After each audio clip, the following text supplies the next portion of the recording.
Memulakan perjalanan yang jauh adalah sesuatu yang sukar walaupun nampaknya agak mudah. Hakikatnya, memulakan perjalanan yang jauh terpaksa berdepan dengan pelbagai rintangan berdasarkan kepada keadaan apakah yang digunakan oleh individu terbabit untuk ke tempat yang dituju itu.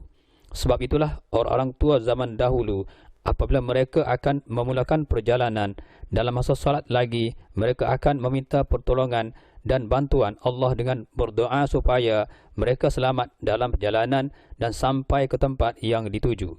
Di antara ayat yang dibaca ketika dalam perjalanan itu berbunyi, li'ila fi Quraisy ila fihim rihlatash shita'i was-saif falyabudu rabb hadzal bait allazi at'amahum min ju' wa amanahum min khauf, yang bermaksud untuk perlindungan kaum Quraisy, perlindungan mereka selama perjalanan musim dingin dan musim panas, dan hendaklah mereka menyembah Tuhan rumah ini, yakni rumah suci Kaabah, yang memberikan makanan kepada mereka untuk menahan lapar dan mententeramkan mereka dari ketakutan. Surah Quraisy ayat 1 hingga 4. Malah ketika dalam perjalanan sekalipun dengan menaiki basikal atau berjalan kaki, mulut mereka tidak berhenti setakat itu sahaja, sebaliknya sentiasa berzikir, membaca selawat maupun berniat dalam hati supaya Allah SWT sentiasa melindungi mereka dari segala bahaya yang bakal berlaku ketika dalam perjalanan itu. Ini kerana malang memang tidak berbau dan manusia tidak tahu apakah bahaya yang bakal diterima sewaktu dalam perjalanan itu.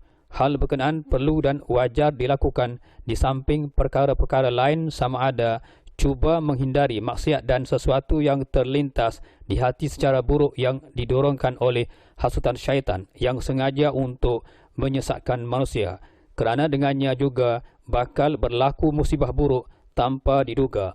Itu hanya sekadar dalam perjalanan, sama ada berbasikal dan berjalan kaki. Tetapi bagaimana pula halnya jika berkenderaan, apatah lagi dengan menaiki helikopter atau pesawat terbang? Dewasa ini terlalu jarang atau hanya segelintir sahaja dari manusia yang sedar dan sentiasa beringat sewaktu ingin memulakan perjalanan, lebih-lebih lagi dengan berkenderaan atau akan menaiki kapal terbang.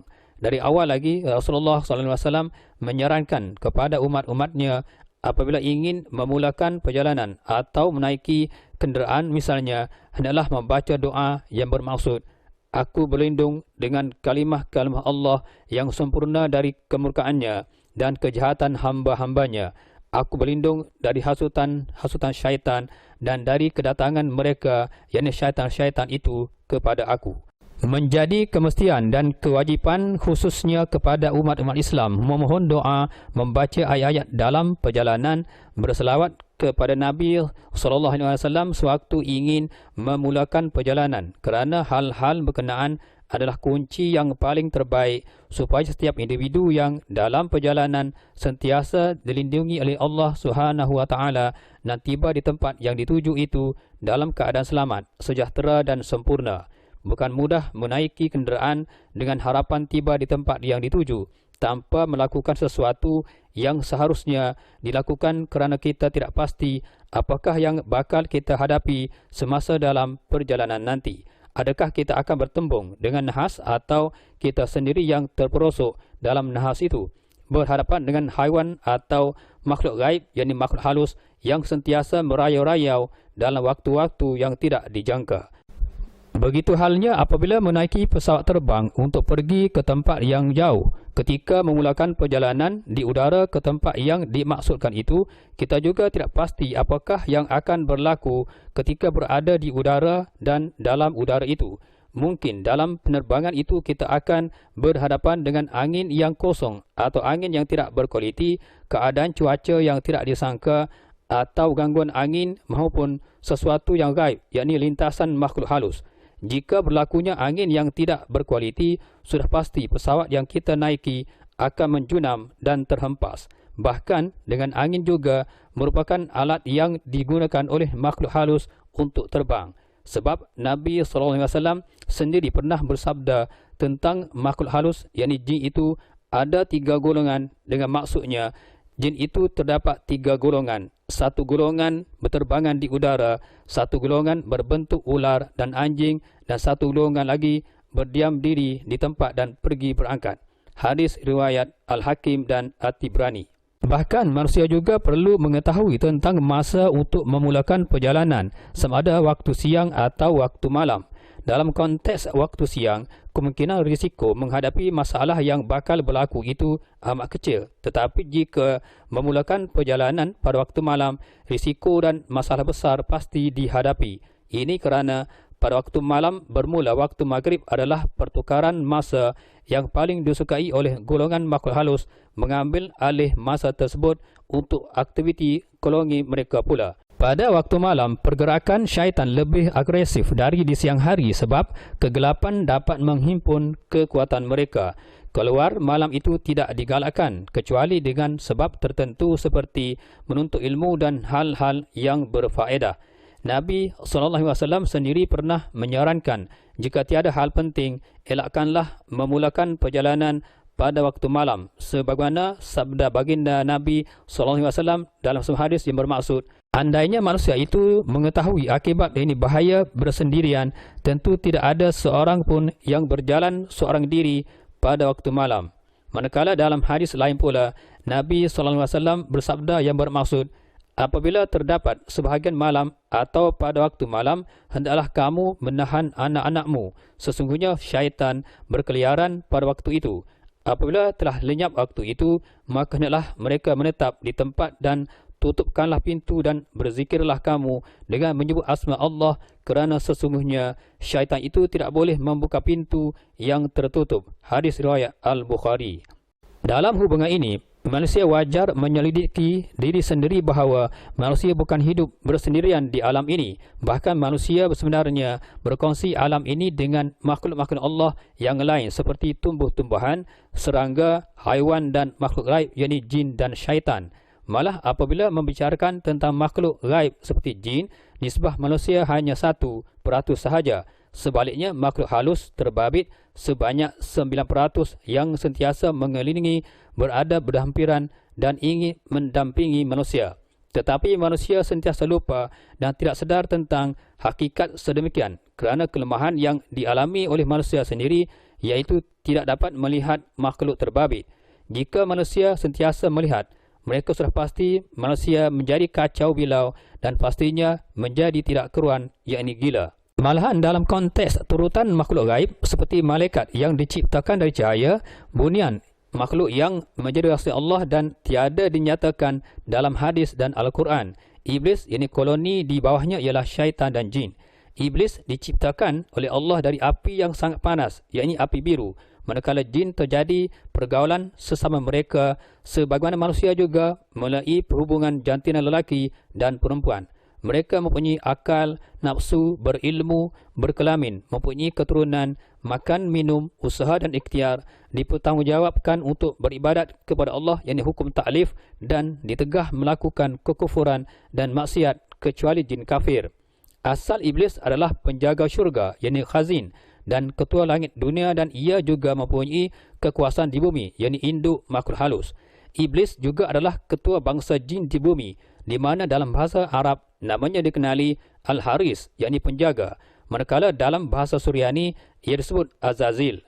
Menurut An-Naqasi, iblis juga digelarkan Abu Qirdaus disebabkan iblis kuat beribadat dan paling banyak ilmu, maka ia mencapai martabat malaikat yang mempunyai 4 sayap. Penafsir Qatadah menyebutkan berita yang disampaikan oleh Sa'id bin Al-Musayyab bahawa iblis itu ketua malaikat. Dia juga dipanggil jin kerana dinisbah kepada Al-Jannah, iaitu syurga, kerana dia adalah penjaga syurga. Berdasarkan hadis daripada Zaid bin Mujahid mengatakan iblis mempunyai 5 anak terdiri daripada Tabar, selalu mendatangi manusia yang menghadapi masalah seperti kematian, kerugian, kecelakaan, hilang harta benda dan pangkat. Ia mendorong manusia supaya berputus asa, keluh kesah, mencari-cari baju, meratapi kematian dan menyalahkan Allah Subhanahu wa taala. Al-awar, yakni berusaha memujuk manusia melakukan zina, yakni meniup liang kemaluan lelaki dan kemaluan perempuan. Ia merayu dan memujuk dengan mengatakan betapa nikmatnya pekerjaan nista dan keji ini diteruskan. Maswaf, mendorong manusia supaya berdusta. Ia cukup seronok kalau ada cerita-cerita bohong untuk dipercayai. Dasim, bertugas menggoda orang yang mahu masuk ke rumah agar tidak memberikan salam dan berusaha untuk mencerai-beraikan pasangan suami isteri dengan cara menanam rasa benci dan sakit hati dengan memperlihatkan kesalahan antara keduanya sehingga berlaku perceraian. Zalnabur adalah dari golongan syaitan yang berkeliaran di pasar-pasar dan di merata tempat untuk menyuburkan pertengkaran, tipu-menipu, caci cela dan berbunuhan sesama manusia. Kelima-lima anak iblis ini menjadi pemimpin dan setiap tugas dengan mempunyai kekuatan tentera yang tidak terkira jumlahnya yang terdiri daripada syaitan-syaitan. Iblis mengirimkan beberapa pasukan tenteranya setiap hari dari singgasananya yang terletak di permukaan laut untuk menimpakan fitnah ke atas manusia. Iblis juga mempunyai cucu yang sebahagiannya terdiri daripada syaitan-syaitan yang mempunyai tugas masing-masing. Kerana itu dia disebut bapa syaitan. Dari segi kerajaan pula, iblis mempunyai kerajaan yang sangat besar dan megah. Mereka ada menteri, pemerintah, ada pejabat dan mempunyai wakil-wakil dan pengikut yang tidak terkira jumlahnya. Iblis mempunyai kerajaan di atas air. Ini kerana dunia ini mempunyai 72% adalah air sedangkan daratan hanya 28%. Manusia hanya mendiami daratan hanya 1/3 dunia itu. Itu pun belum semua dihuni oleh manusia. Sedangkan iblis, syaitan dan jin sudah terlebih dahulu menduduki dunia dan telah menubuhkan kerajaan yang megah di perairan, bahkan sebahagiannya mendiami di daratan. Semua makhluk halus amat menggemari tempat di perairan, terutamanya jika ada pertemuan dua arus baik sungai maupun lautan dengan lautan. Ini disebabkan di antara keduanya terdapat batas. Pembatasan kedua aliran berkenaan akan menimbulkan medan magnet yang sangat disukai oleh makhluk halus. Dalil yang menyatakan iblis mempunyai arash atau kerajaan di atas air adalah sebagaimana sebuah hadis yang diberitakan daripada Jabir radhiyallahu anhu, Nabi sallallahu alaihi wasallam bersabda yang bermaksud, sesungguhnya iblis itu meletakkan arashnya di atas air. Kemudian ia mengutus pasukan tenteranya dan yang paling dekat mereka dari kedudukan keagungannya adalah fitnah. Salah satu dari mereka datang seraya berkata, aku telah kerjakan itu dan ini. Kemudian dia berkata, apa yang telah engkau perbuat tentang sesuatu? Ia menjawab, salah satu dari mereka dan berkata, tidaklah aku tinggalkan kepadanya, yakni manusia, sehingga aku boleh memisahkan antara dia dengan keluarganya. Lalu ada yang berkata, hendaklah engkau mendekatkan darinya. Atau ada yang berkata lagi, tetapkanlah saja dia.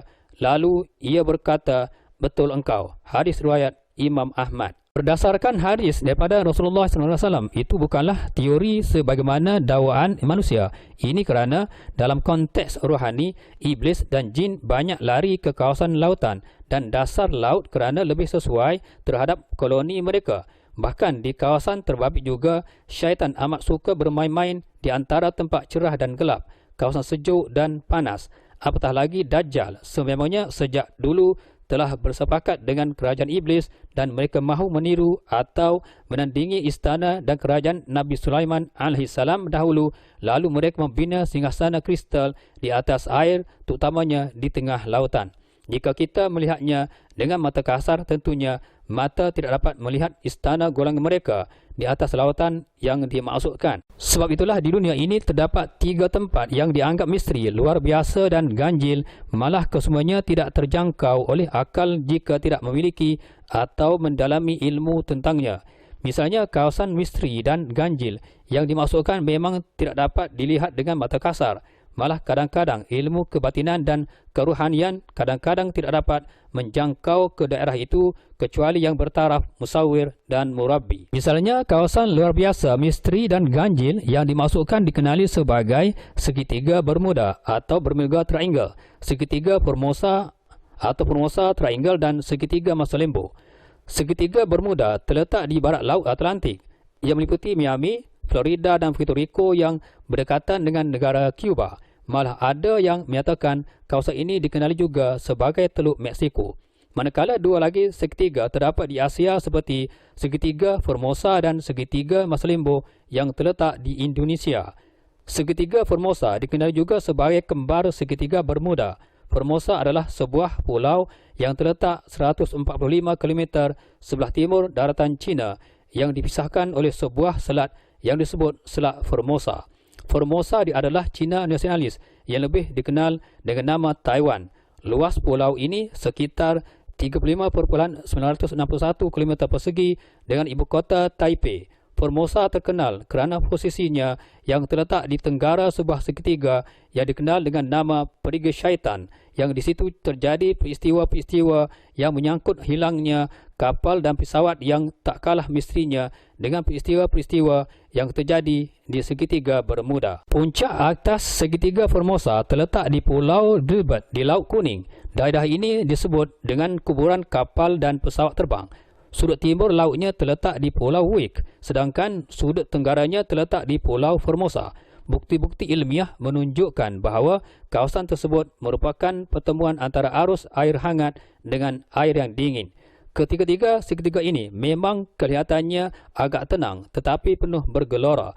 Tempat-tempat berkenaan menjadi kesukaan makhluk-makhluk syaitan, jin dan alien di bumi. Malah ada yang mendakwa kawasan terbabit juga berkampungnya kumpulan Dajjal. Peristiwa kehilangan beberapa kapal laut dan pesawat yang melalui kawasan terbabit memang diketahui sejak dulu.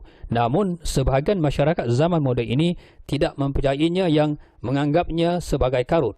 Begitu halnya dengan kehilangan pesawat Malaysia MH370 juga ada kaitan dengan kawasan terbabit.